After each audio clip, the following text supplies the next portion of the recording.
you developing beans out there, and welcome to the stream. I am Razim, and this is the RAOW system that we are developing and working on and all that stuff. Currently, I am the professor, though.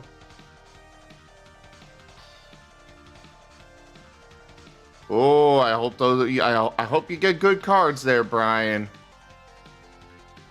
Alright, so the plan today, which means that I'm not going to actually work on it, but the plan today is our weapons and maneuvers.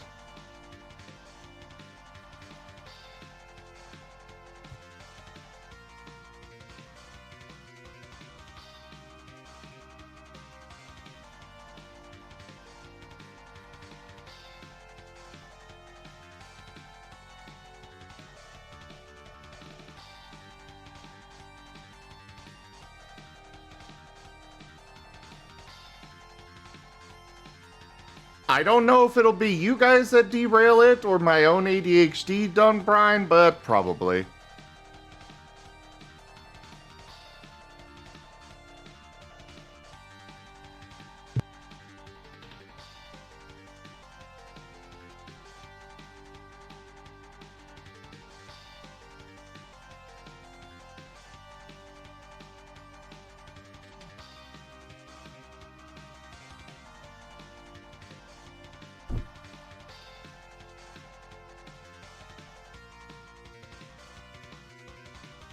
Yes, it is, Brian. Hey, Lexi, I understand if you do need us. Just, remember we're all friends here. You can relax here, enjoy yourself, and hopefully you feel better.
Lexi, you got people here that care about you.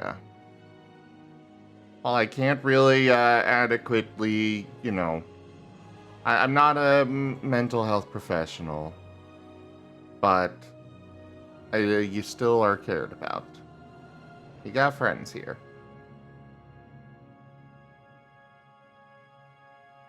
Just breathe nice and deep.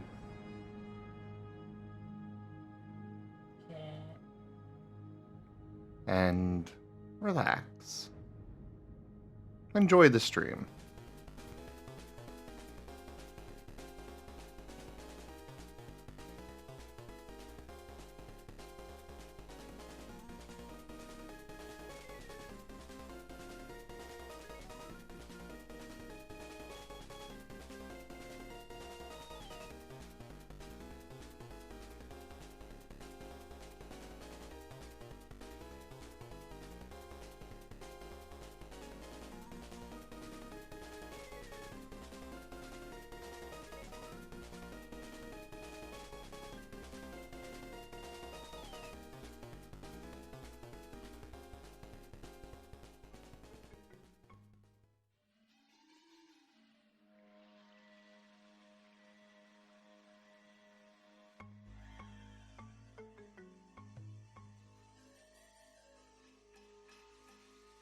Hello there, Merle.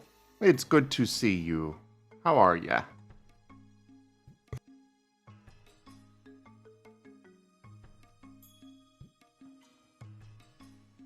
By the way, people are welcome to join voice. I very much welcome feedback on this stuff.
Oh, I'm doing well, Merle.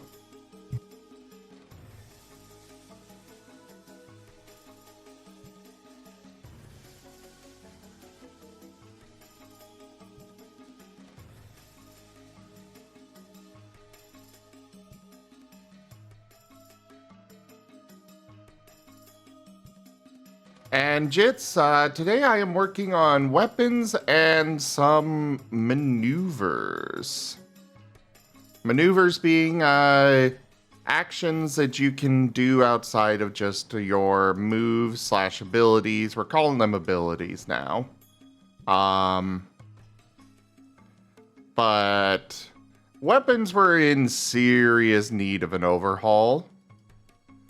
So what I'm doing is I'm actually tying them into the experience system. Because... Raycon! What's up, man? I gotta come home super early. Oh, I'm just working on the RAOW system for now. Nice. You've been doing that a lot. There's a lot of work to do.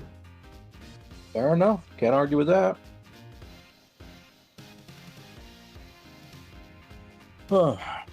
Later tonight, I was thinking of doing some Baldur's Gate, but I wanted to get at least some work in on the RAOW system today.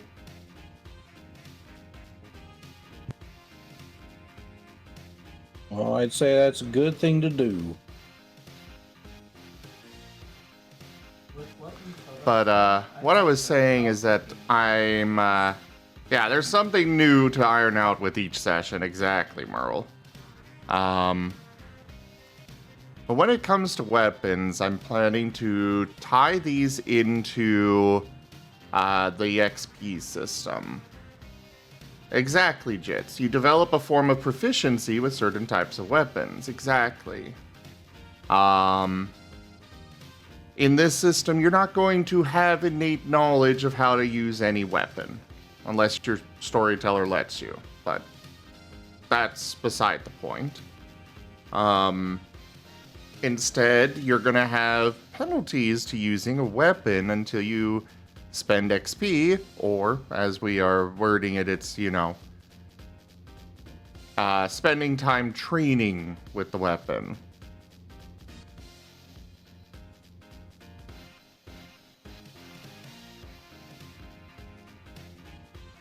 It feels like, to me, it feels like a good way to handle it. I don't know what others think, but to me it feels good.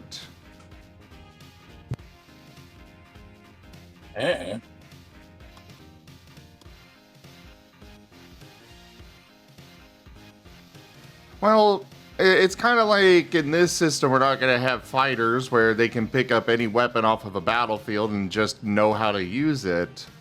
In this situation, everybody's got magic.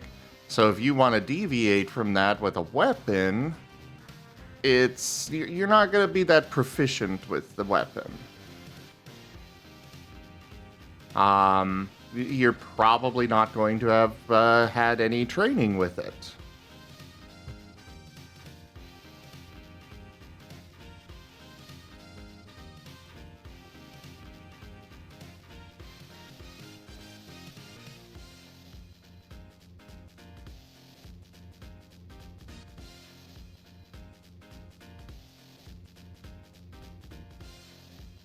Exactly, Jits. A training montage with the weapon, and it also allows you to upgrade your weapon skills alongside, like, your,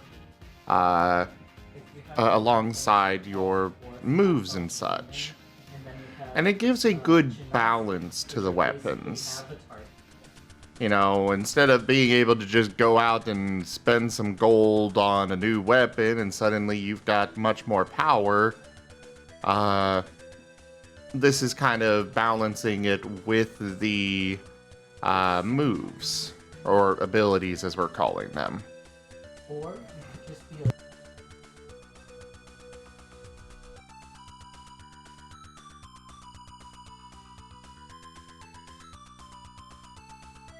And I will say I've put in rules for being able to transfer your knowledge from one weapon to the next.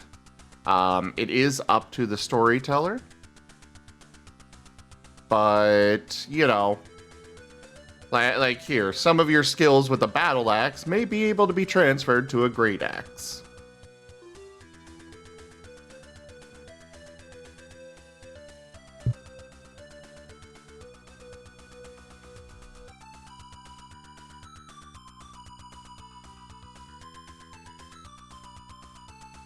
Whereas your skills with a axe will not translate over very well to a sword. Because, yeah.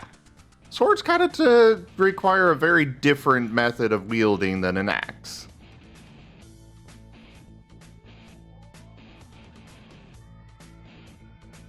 And even when it comes to the battle axe into a great axe, like, I'd probably give like 75% of the XP carrying over.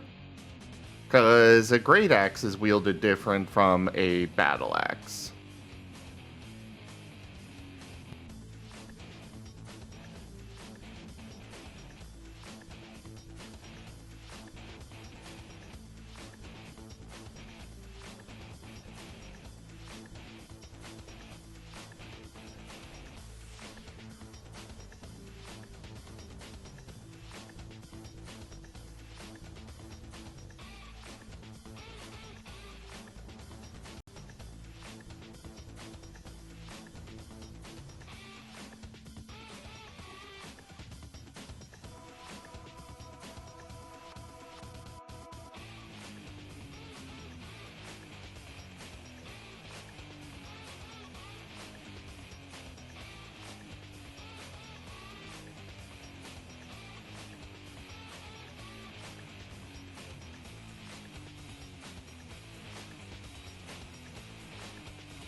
We're gonna move this below the table. that's fair. Ow.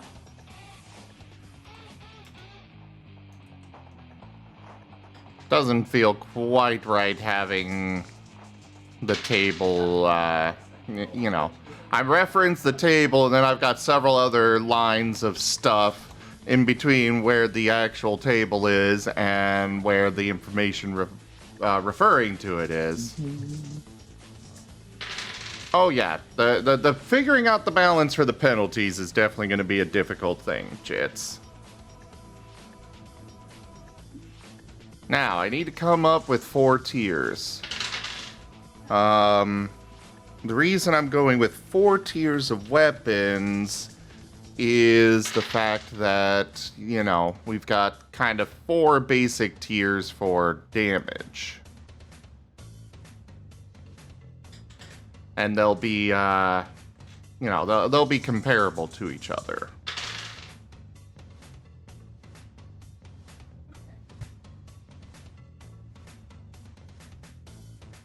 Hello there, Kenku. So how are you, Rygon?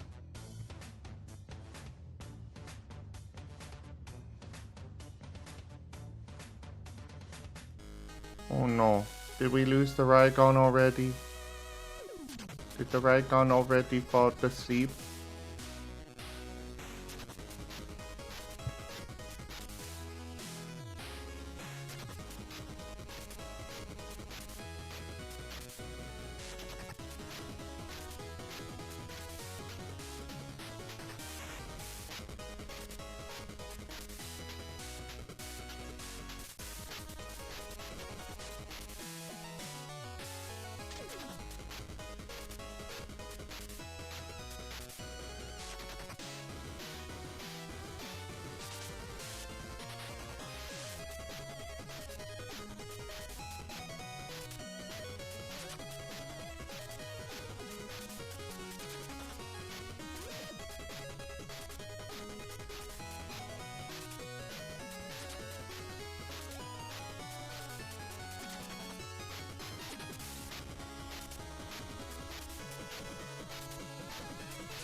No.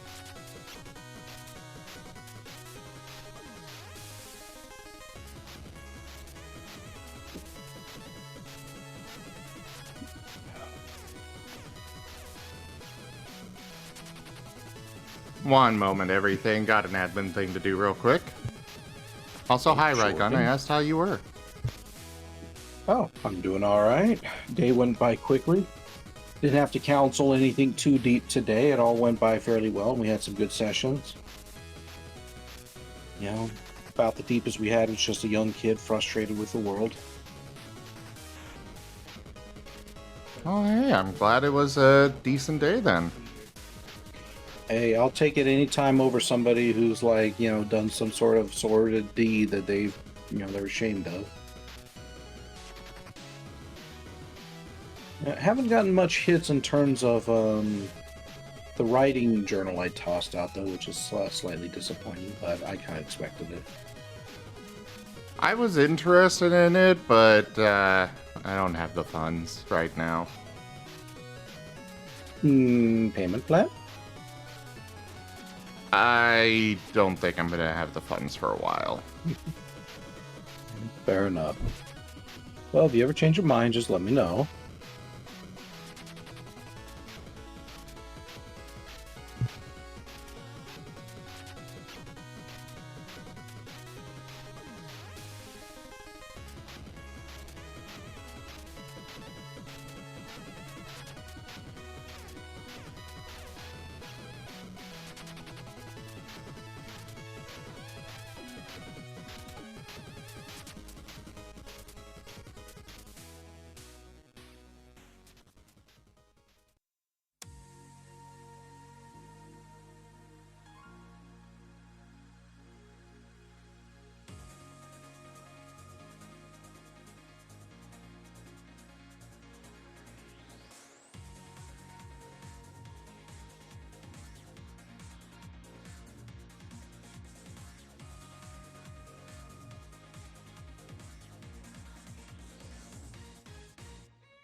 Rank up. Hold the line. This hamlet shall not fall. Arzidu raided my stream with 2 viewers. Hey, RZ! Thank you so much for that raid! Hello there, old pal. RZ, how was your stream? The chaotic trio has made chaos? Well, nice? I don't know what the chaotic trio is, but fair enough.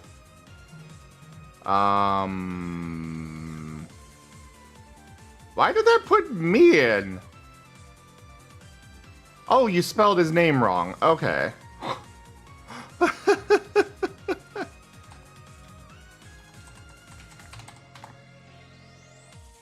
There we go. Okay, it is working.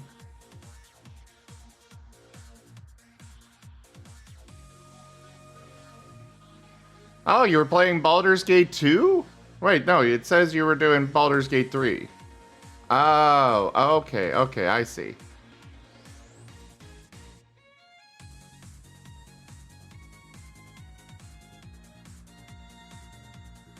I think it's very much. So thank you.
Rar.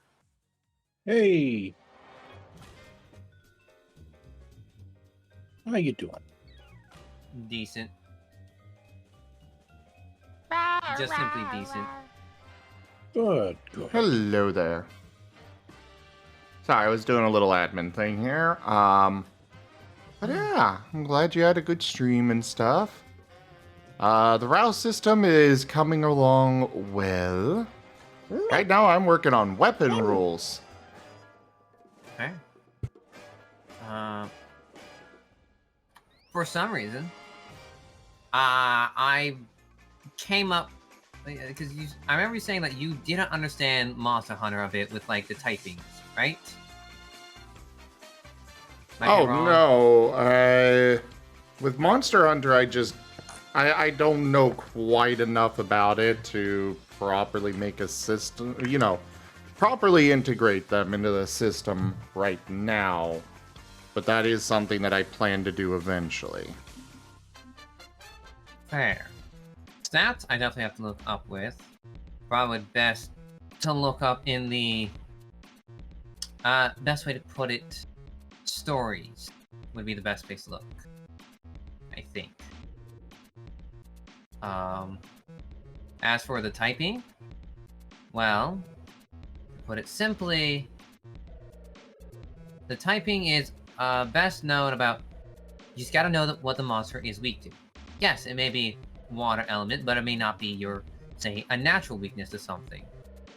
Example, instead of being weak to water, not water, to electricity, it's weak to fire for some reason. So with this system, I am trying to standardize it enough that it can work with just about anything. One of my plans is to basically adjust and revamp the Pokemon types to work with as many franchises as possible. I know it's not an ideal solution, but they also have what is basically the most robust typing system out there. But that said, there will probably be some additional types that I'll add in, or draw relations between them. Like I know Digimon has a holy type. Pokemon does not. But I could potentially be like, okay, for the purposes of this system, holy and fairy are interchangeable. I don't know if that's the route I'll go, but I could also go the route of just adding a new holy type. Fairy isn't necessarily holy. Fairy is more trickster. No, it's a mix between things. Yeah, it's got a lot that goes into it. Some of it is the very benevolent fairies, like from Zelda, where, they give up their life to heal you every time you turn around. Or whatever. Snarl being fairy dark. And then you've also got the other side of the fairy spectrum where it's more like the Fey Wild type stuff.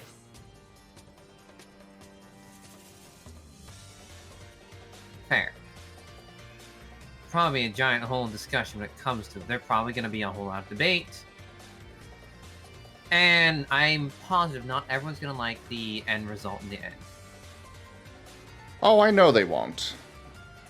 However, I do know that not everyone's going to like whatever we come up with.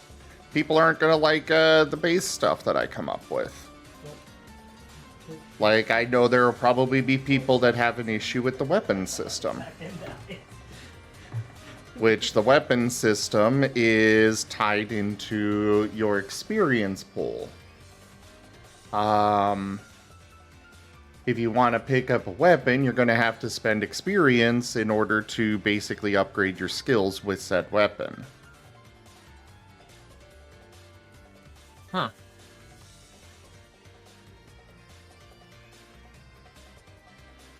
No.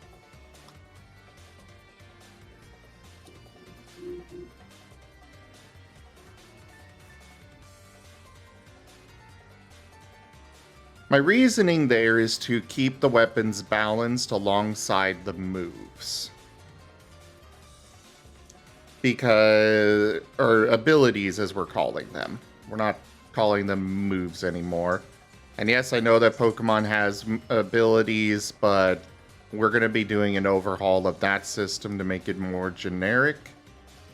And they will be called traits.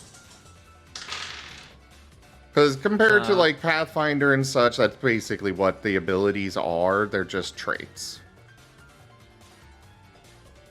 So essentially you're making a Pokemon system, but not Pokemon. I'm making a system that can work with Pokemon. And work with Digimon. And work with Monster Hunter. And whatever else out there people might want to put in there.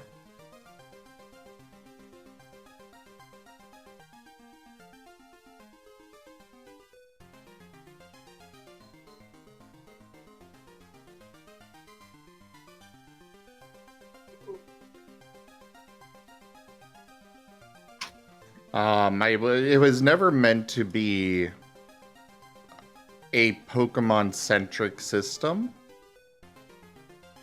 But that's why I'll be doing some work on the typing and such. Right now, yeah, it's just Pokemon for now, but like we're going to be starting a Digimon game here soon. So I'm going to need to figure out how Digimon works with this system. As it is, I think it's fairly straightforward on how it would work.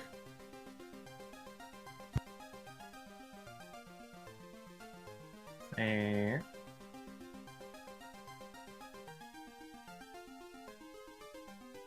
Like, if you really look at Pokemon, or at Digimon, most of them can just be applied. You know, the existing typings from Pokemon can be applied to all of them.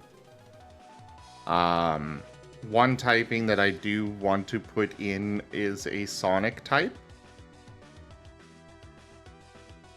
Because, well, one...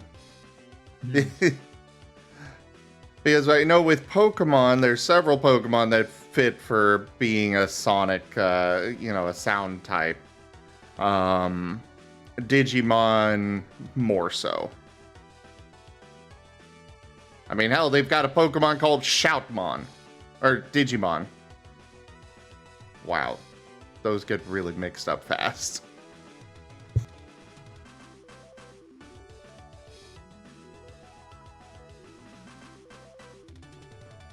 But as far as this stuff goes, these are also suggestions. If storytellers want to just toss out the extra typings for their game, I don't care. Go for it.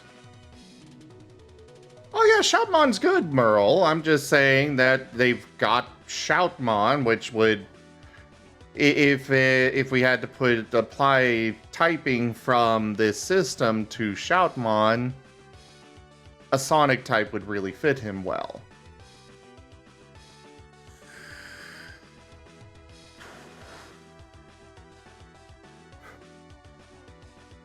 The main difficulty is figuring out type matchups.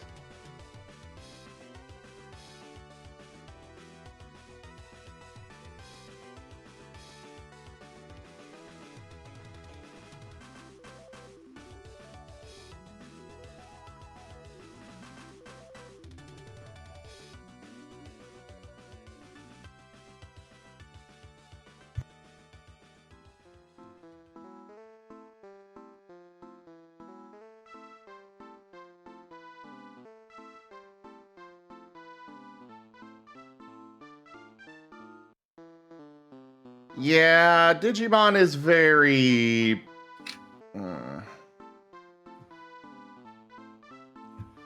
I know that from what I understand, there are like 2 triangles of type matchups with Digimon, maybe 3. And then, of course, there's also other stuff like War Greymon being the Draymon Destroyer. That sort of thing Slight probably will... evolution. Huh? Slight evolution. Yeah, that stuff too. But as I far have as that no clue. stuff... Go on. As far as that stuff goes, that is entirely up to the storyteller. Like, we've already handled evolutions. They are story-based. If the storyteller feels it's appropriate, then cool, you get to do it. Otherwise, no. And I think that'll fit very well for Digimon. I have been contemplating putting in a some bonuses for when you evolve. You know, bonuses to stats.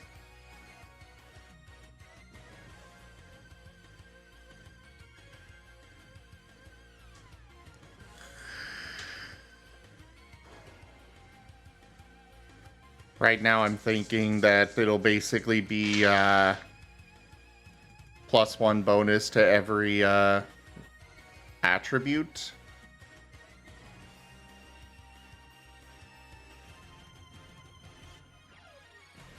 Keep it simple, you know? And a +1 bonus to every attribute is definitely powerful. And would reflect, it would accurately reflect the increase of power.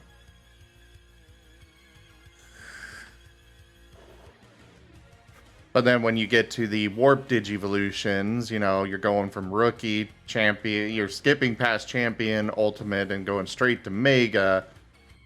That's 3 steps that you would then get a +3 to your stats with. Not a huge difference, but like compared to what Digimon's supposed to be.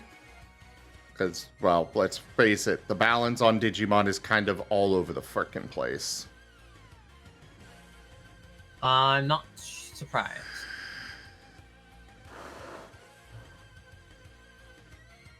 I mean, when you got a Mega level that's supposed to be able to literally destroy the world, and yet this little Ultimate level Digimon's able to go toe-to-toe with him just fine, there's something a little off there.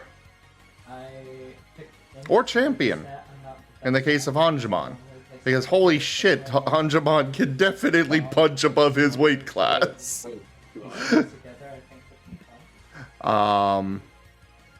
But in that regard, with this system, we're not going to take that into consideration. If the storyteller wants to, they can, and we'll put that into the rules.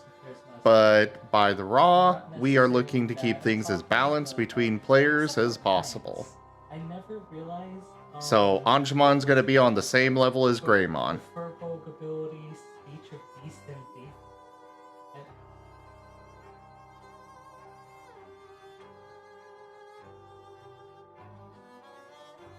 And special properties like Draymon Destroyer, sorry, that's just not going to be a thing. Again, unless the storyteller wants to include it.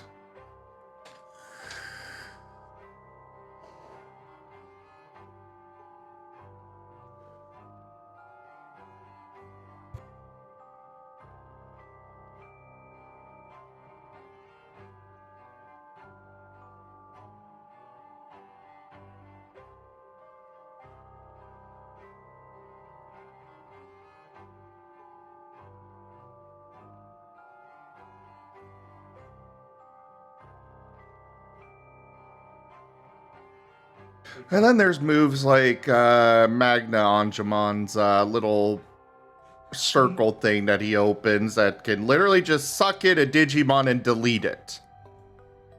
Ah. That's like Yu-Gi-Oh levels. Yeah, it gets very crazy in Digimon. Very crazy. That's probably the reason why I haven't gotten into it. Yeah, I think it is called the Gate of Destiny. Digimon's a lot of fun. It just... They very much emphasize story over balance. After all, it was a... I'm pretty sure it started as the anime. As I recall, Pokemon started with the games, whereas Digimon started... I think Digimon started with those little pocket handheld things, but that was more just raising them up, and then went into anime. So for Digimon, their emphasis from the start was story with the anime. Whereas Pokemon, they started with game balance.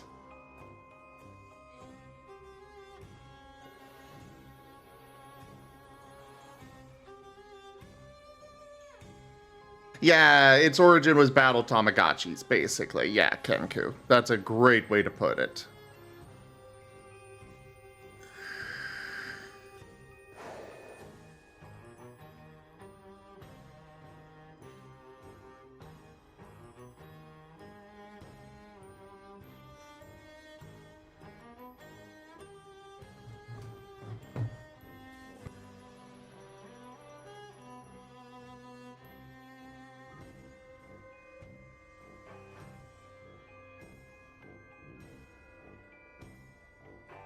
But either way, Monster Hunter is a ways down the list in terms of balancing it for this. Unless I get somebody that comes in and is like, I want to start a Monster Hunter campaign. I'm kind of planning to put it on the back burner until later. I want to get stuff figured out for the current campaigns first.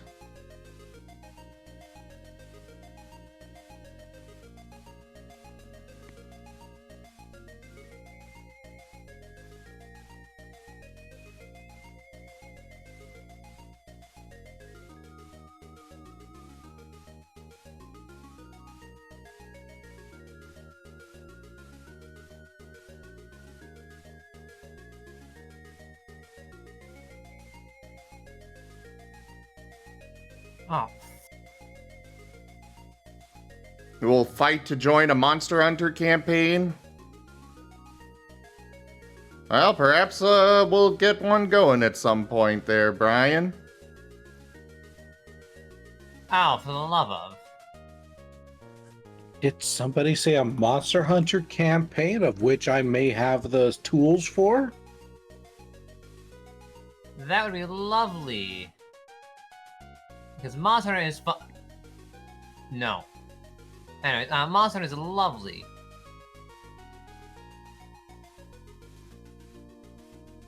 We're talking about one that would be run with the RAOW system. Oh, never mind then.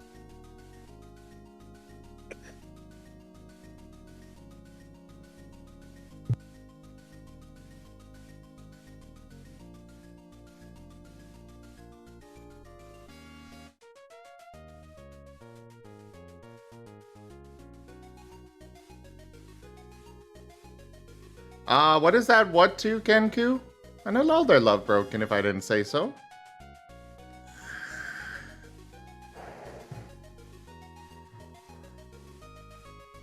Okay. Alright, I need an additional tier for weapons. We've got simple, martial, and exotic. Elite. Legendary? Elite, legendary. You know, actually, that's not a bad idea. We could just go with the rarity scale instead of, you know, simple, martial, and exotic. It's this lucky charm. We are not doing weapon of mass destruction. Well, it won't actually be so much rarity scale as, well, yeah, it kind of would be in a way. But like a longsword would fit under the second category. Simple spear would be under the first category. What, Love Broken?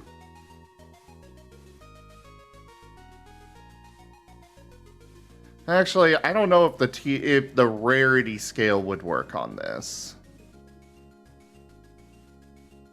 You sure about that? Well, the rarity scale would kind of imply that those weapons are, like, very rare. Maybe. No, is it?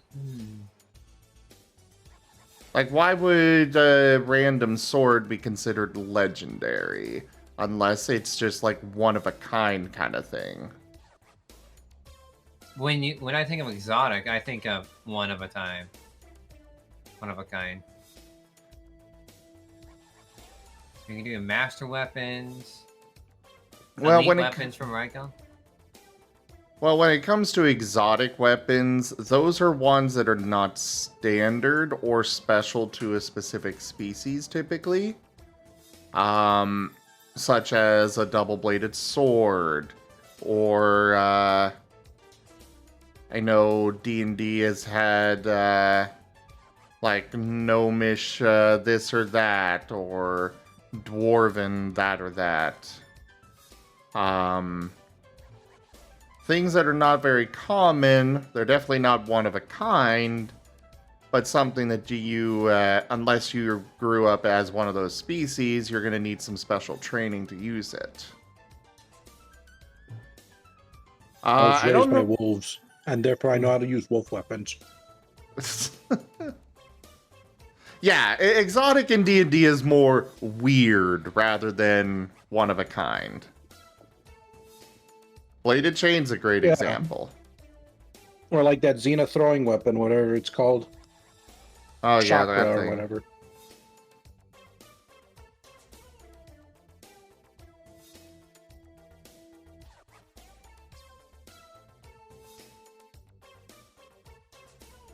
Talking about a weapon of mass destruction? Well, that one's a weapon of radius destruction.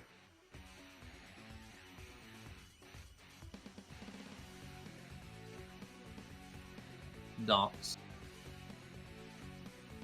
Circumference destruction? Circumference. Circumference.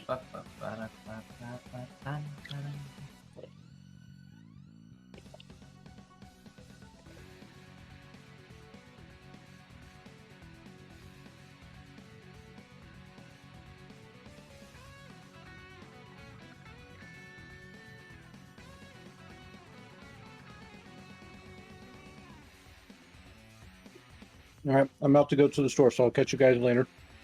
Oh, Bye, okay. have a good time. Bye-bye. And then there were two.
You know, I think we will go with a legendary one. Considering that that would probably be the top tier of weapon, and be able to have a power of 13 plus by itself, yeah, it would make sense. But the rest will be simple martial exotic. Simple. Martial. Exotic. Legendary. No, I'm not going to capitalize it.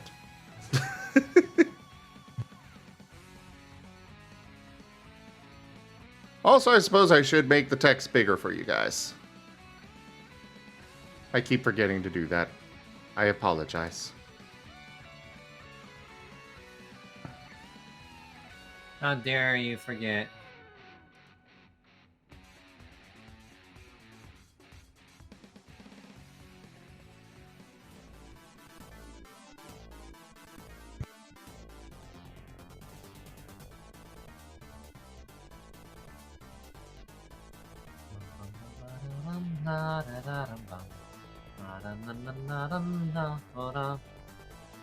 Hey, you're all cute.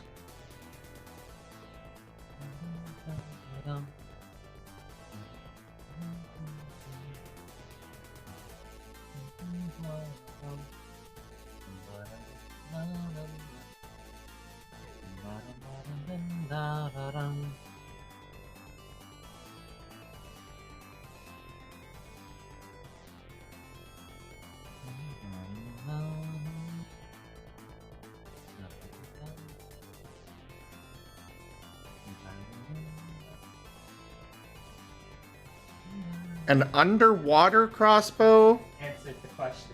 Why do you have this, Pathfinder? What the fuck is a stone bow? Bow made of s- stone.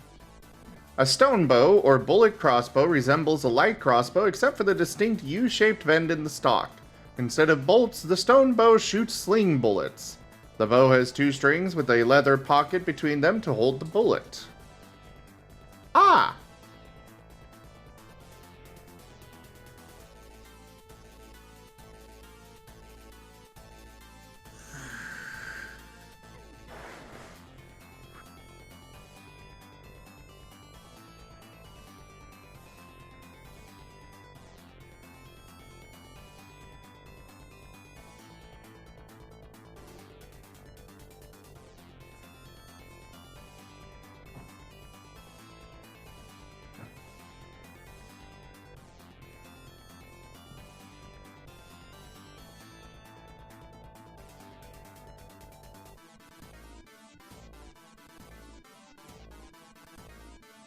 Alright, I'm gonna go ahead and just call it as 1 to 10 gold pieces.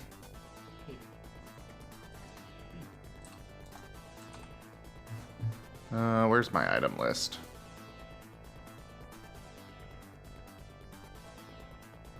Okay, I was putting a space in there.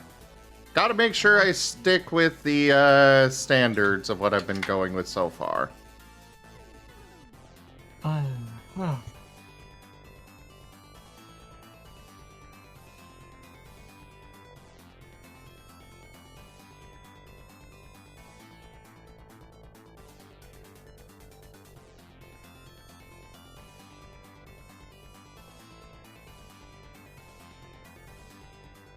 Today's Monday, isn't it? Yeah. Yes, it is Monday. What's my schedule for the week? No, it doesn't really make much sense, Kenku, but oh well. Alright, so martial weapons typically are... Looks like average up to 50 gold. There's a few outliers, which most of those I'm pretty sure are some form of magical item.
Yeah, for Marshall, I think we're gonna go with 8 to 100. Because that'll encompass a lot of the outliers.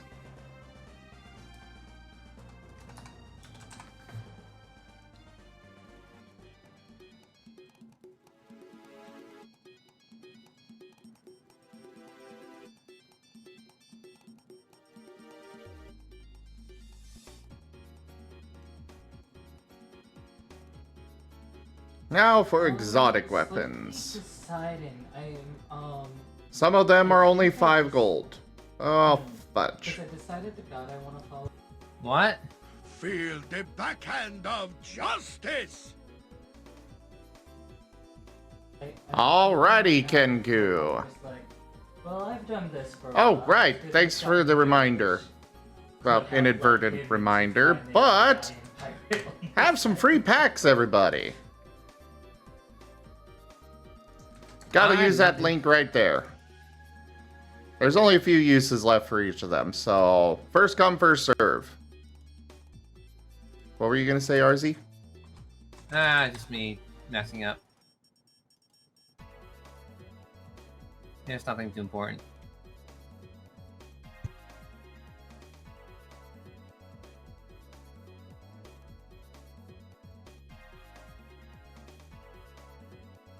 What do you mean they came up invalid? I mean, have you used them already, Kenku? They are somewhat old.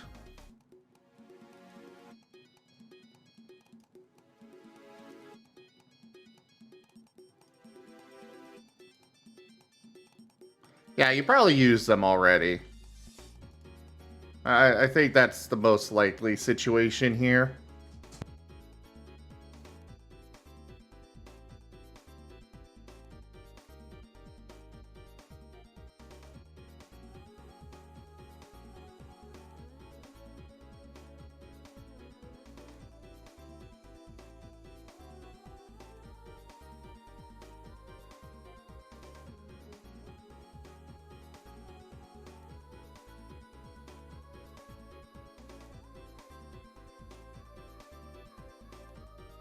Exotic weapons don't seem to get up that high on costs.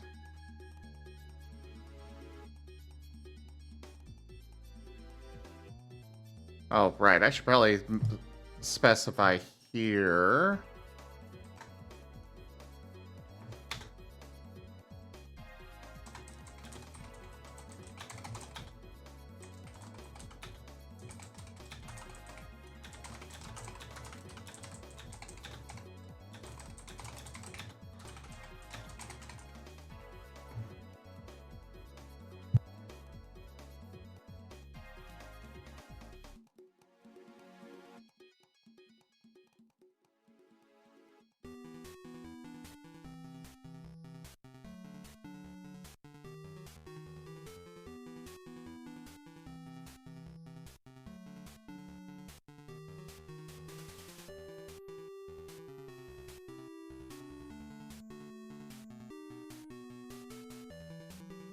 Yeah, it probably doesn't, Kenku, but I'm gonna go and put that price anyways.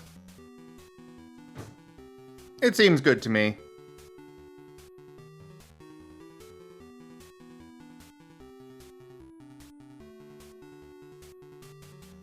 Yeah, some exotic weapons are the Dwarven Urgrosh. It's a double weapon, an axe head, and a spear point on opposite ends of a long haft. You can do slashing damage or piercing damage. You've got the Dwarven Sphinx Hammer, a Totem Spear. The user is trained in the spear's use. A Totem Spear can be used by bards to create bardic music effects using Perform Wind Instrument. The spear itself has a strong, flexible shaft, and in the hands of one trained in its use, grants a +2 circumstance bonus on acrobatics checks. Interesting. Hey there, Zoro!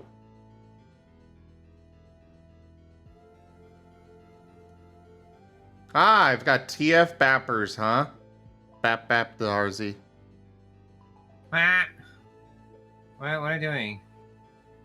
I'm TFing you. Why? Yep. Why?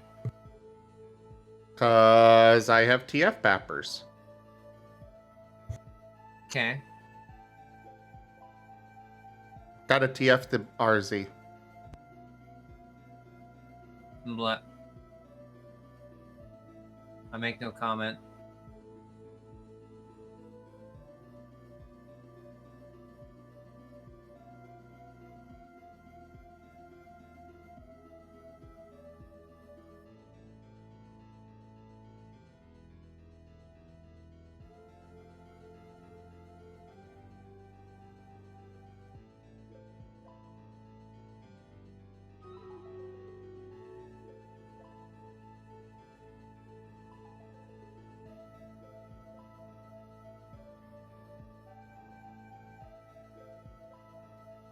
I command pure chaos!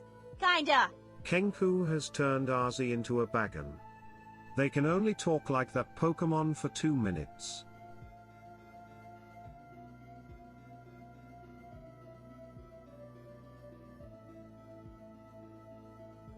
Well, at least it's a dragon type.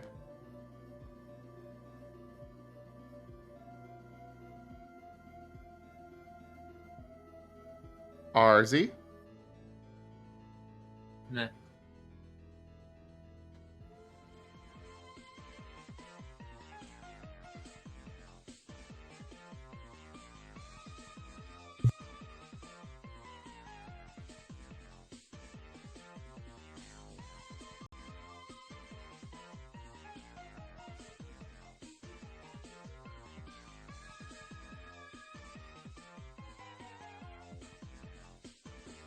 You really know I'm not good at those cards, because I don't tend to entertain them.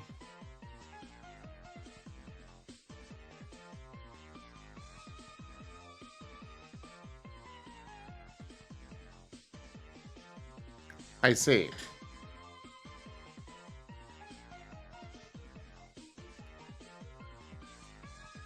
I'll send your card back, Kenku.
Kenku says, yip yap yop yop awu owo owo and etc.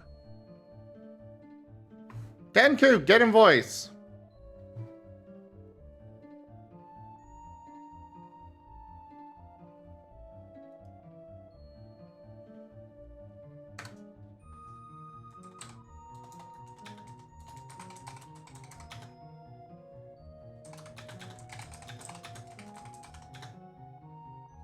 Okay.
Duk, duk, duk, duk, duk, duk.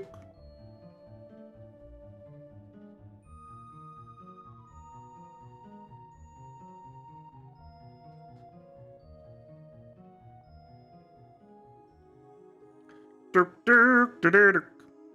Duk, duk, duk, duk.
Alright, so a specialty for the weapon type.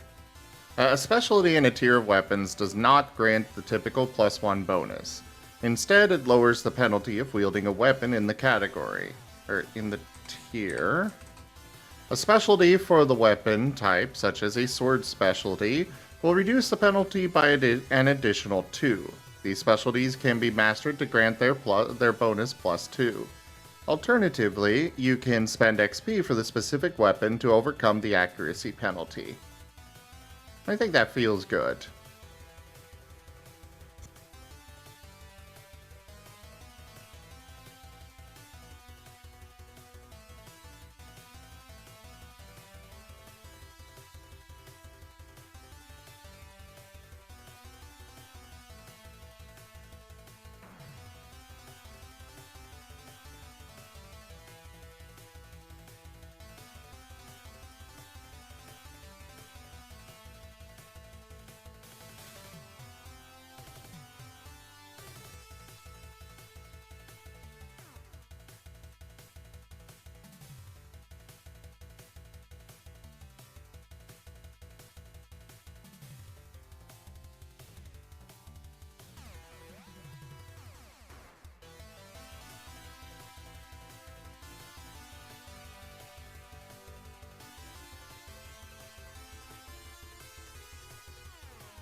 How do those penalties work? Look to everybody. Simple ones, you've got a base of -4. If you've got the specialty for simple weapons, it's a -2. If you've got a specialty for the specific weapon type, such as the swords, it's a it becomes 0. And then it's -8, -4 for martial, -12, -6 for exotic, and -16, -8 for legendary. Keep in mind their potential damage is going to be 1 to 4, 5 to 8, 9 to 12, and 13 plus. So, yeah. It's going to take some investment to get them. Cleric, bro. I will feel you. So as far as that goes, Kenku, there are going to be traits that you can add to weapons. Well, not necessarily more damage, so much as an untyped damage. You can say cleric rogue is a Which cleric, means that it but can't be rogue resisted. cleric be a relic? You can have a weapon be, like, one of the traits I plan to implement is a channel trait. where you can channel the typing of a move through it. However, it's one of those where there's also the possibility of like reach or grabbing them. There's a lot of potential utility with weapons rather than just outright damage.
Yeah, Merle. Like, if you pick up a legendary tier of a sword and try to wield it right now, it's just not going to work.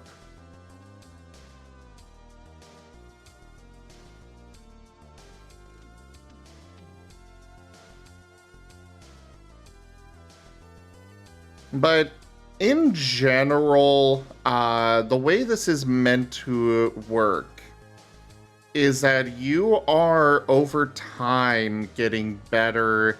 It's kind of like investing into moves or abilities, as I'm calling them now. Investing into an ability, you can upgrade your abilities beyond what their normal base is.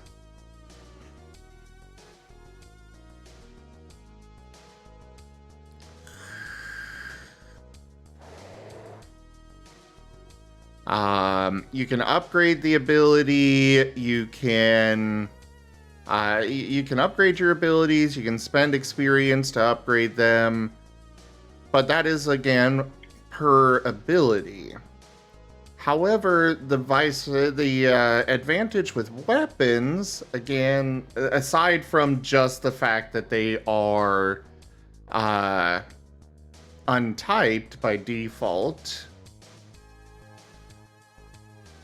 you in that regard, you have the advantage of you can swap weapons instead of being bound to just one single weapon. No, it may not all carry over fully, but it's still one of those kinds of, it's a little bit of a toss-up there. Though, considering, maybe I will reduce those a bit. Because -4 with a simple weapon is a bit rough. Especially that starting off, where you have like axe pull. Well, never mind, I don't know your axe pull is. I haven't played the system.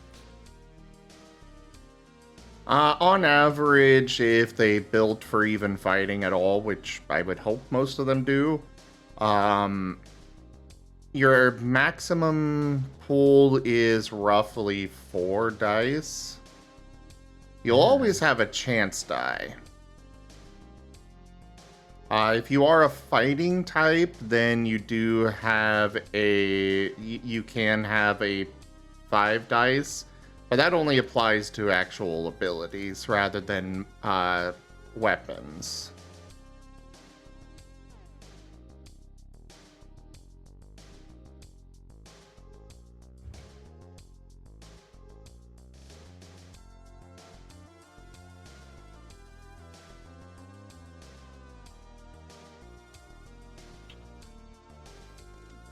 You know, I might bump up the damage.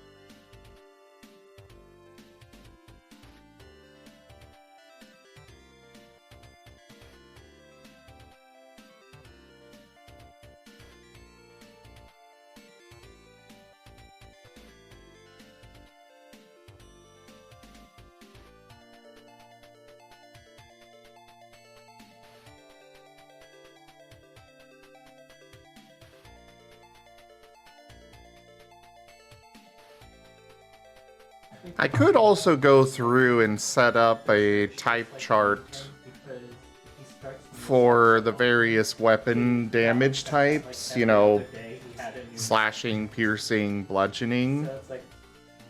I'm just not sure how I would pull that off without it being, you know. Because, like, with some types, that's easy. Yeah, I'll go up here. It'll be easier to find, to go through this. Like, bludgeoning would probably be more effective against bug types. You know, you smash them. Piercing would be better against rock types. What about damage over time, Love Broken? I've seen you mention that a few times, but I'm not sure why.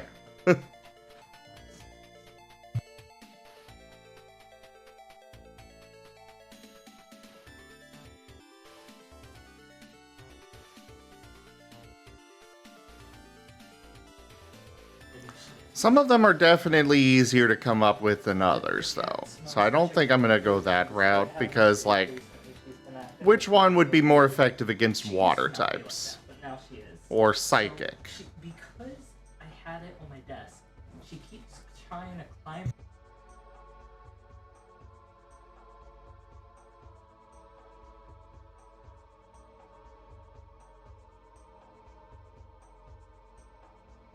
Yeah, I don't think I'm gonna. Right now, I don't think I'm gonna apply that.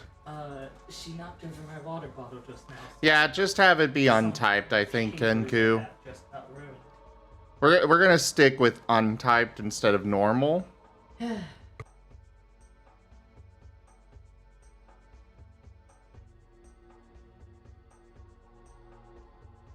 No advantages, no disadvantages. I am the type of cleric that can wear heavy armor, so I'm going to be up front in everyone's faces.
Alright, we are going to reduce this accuracy penalty.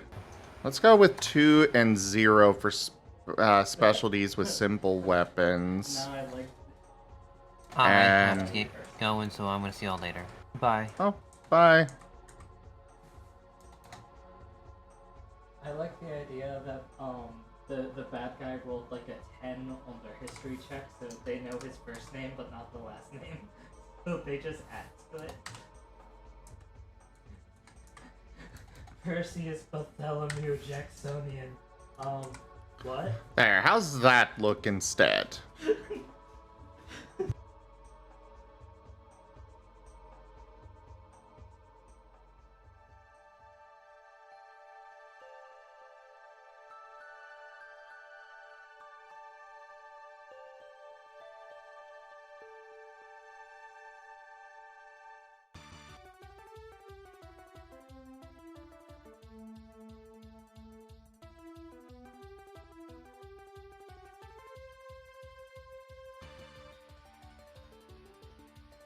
Basically, a specialty in that tier gives you a -2 to the penalty.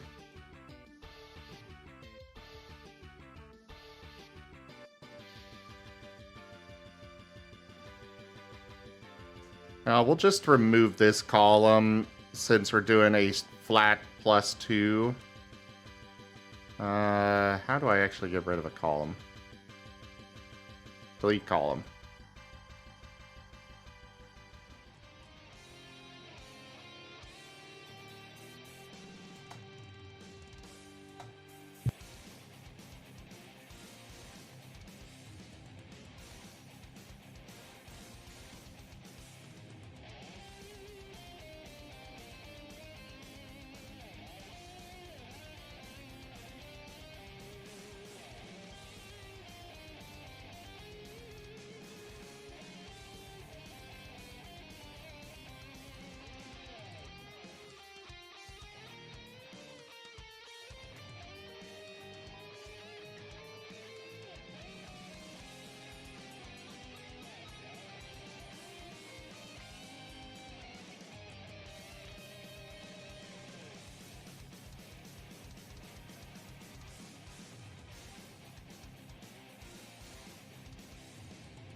Fetch!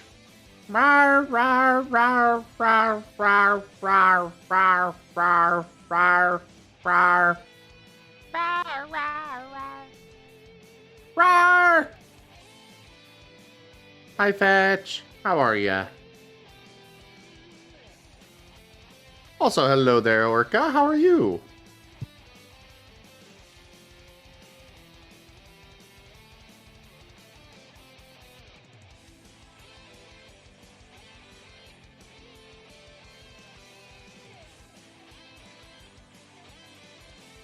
Alright, then I'm dragging you on voice fetch.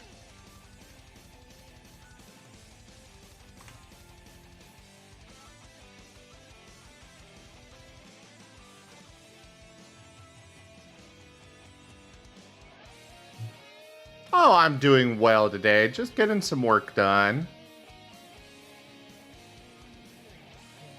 You know, with you showing the gift, the reason that the letter to the party where someone got murdered but wasn't in anything is because they didn't beat him down.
Alright, so this way, even with a legendary weapon, you will still have a -4 penalty on accuracy.